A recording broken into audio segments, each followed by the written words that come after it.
Welcome to the Mystic Mountain Precision YouTube channel. I am Gus. I am one of four full-time members of Mystic Mountain Precision. We decided to start a YouTube channel to go over what we do, record our reloading, our shooting, our gear, possibly do some reviews. We're just going to try to have some fun, video record what we do.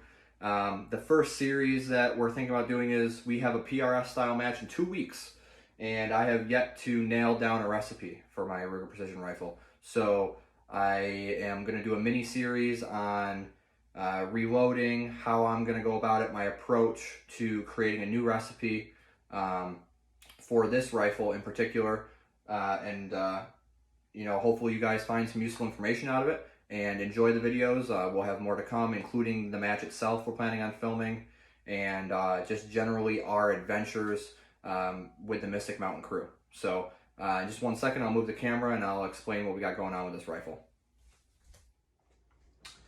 So guys, this is my Ruger Precision Rifle, chambered in 6.5 Creedmoor. Has the Vortex Viper PST Gen 2 5-25 scope on it. Pretty happy with this scope. My suggestion for any beginner shooters would be to try to spend as much money on the scope as you can afford. That's a piece of knowledge that's out there in the long range shooting community. I agree. You're gonna save a lot of money and time in bad shots and just in ammo if you don't spend the money on the scope. Good glass is worth its weight in gold. So this is a first focal plane scope. The first scope that I got was the Vortex PST Gen 1 or HST Gen 1 possibly. It was not first focal plane.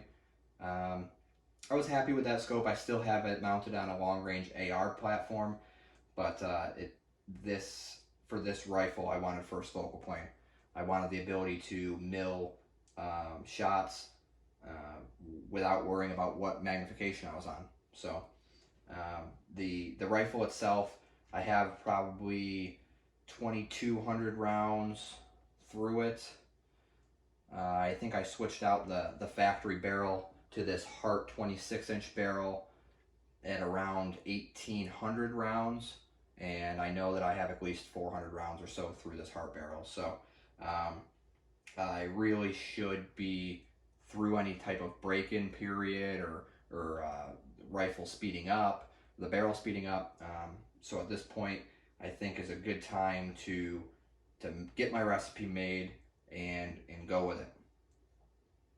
As far as my thought process on making a recipe for this gun, and when I say recipe, I just mean the dimensions, the powder charge, the components, and the process that I use to make my own hand loads for this gun.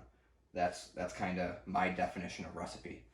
I haven't tuned in quite yet. I know that the 140 grain, let's see here, the 140 grain Hornady ELDMs shoot fantastic. I've done some shooting with the Nozzler RDFs here, also 140 grain. Pretty good looking bullet.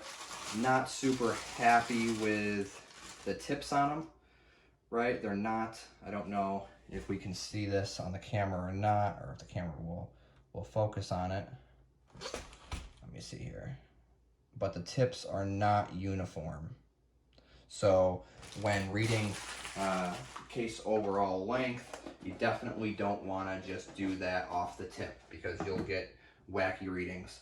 So you have to use something similar to this. This is the Hornady case comparator. Sorry guys, when I focused on the RDF bullet tip here, it didn't focus back on the rifle when I was done. So I apologize for that. So I'll just go over, kind of start from where I was. I didn't realize that until after I recorded the whole thing.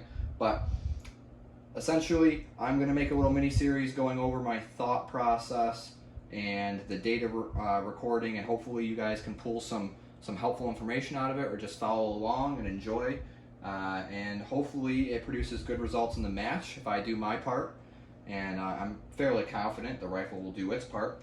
So, and I believe there's other members of Mystic Mountain Precision, buddies of mine, that will also be making videos kind of on their own or together.